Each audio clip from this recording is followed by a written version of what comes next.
बहुत समय पहले की बात है। एक छोटे से गांव में एक बड़े जंगल के किनारे एक ऐसा पेड़ था जिसके पत्तों में चमकता हुआ सोना था।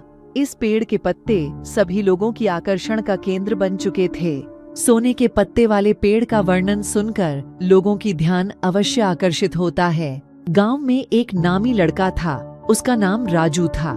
राजू का भी मन इस पेड़ की ओर खींचता था। एक दिन वह निर्णय लेता है कि वह इस पेड़ के पत्तों को अपने घर ले जाएगा। राजू का यह निर्णय सुनकर हर किसी का ध्यान बड़े रोमांचित हो जाता है। राजू रात के समय पेड़ के पास पहुंचता है और जब वह पत्तों को तोड़ने की कोशिश करता है तो पेड़ की एक विचित्र आवाज सुनाई देती है। ओ राजू, तू क्या कर रहा है? मैं तेरे लिए विशेष हूँ, मुझसे छेड़छाड़ मत कर। इस आवाज के साथ रोमांच का लेवल और भी बढ़ जाता है। लोगों का ध्यान अब और भी अधिक बढ़ जाता है। राजू चौंक जाता है और सोचता है कि क्या यह सच हो सकता है। फिर भी उसने पेड़ की आवाज की अद्भुतता को देखते हुए कोशिश करने का फैसला किया। अब रोमांच और उत्साह दोनों ही बढ़ते हैं। सुनने वाले को कहानी में बहुत ही ज्यादा डूबने का अनुभव होता है। राजू ने धीरे धीरे पेड़ के पास आकर पूछा, पेड़ जी, आप सच में बोल रहे हैं? पेड़ ने उत्तर दिया, हाँ राजू, मैं सच में जादुई हूँ।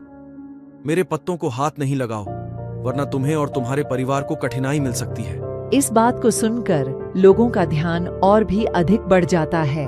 राजू को पेड़ की बात पर विश्वास आता है और वह पेड़ के पास से हट जाता है। उसने तो सोने के पत्ते नहीं तोड़े, लेकिन उसने किसी अन्य प्रकार के सोने के पत्ते को नहीं लिया। यहाँ लोगों को रोमांच के साथ साथ सीख भी मिलती है कि धोखा देने वाली चीजों से दूर रहना चाहिए। राजू की यह बात सुनकर गांव के लोग भी सोचते हैं कि उन्हें ऐसा क्यों करना चाहिए।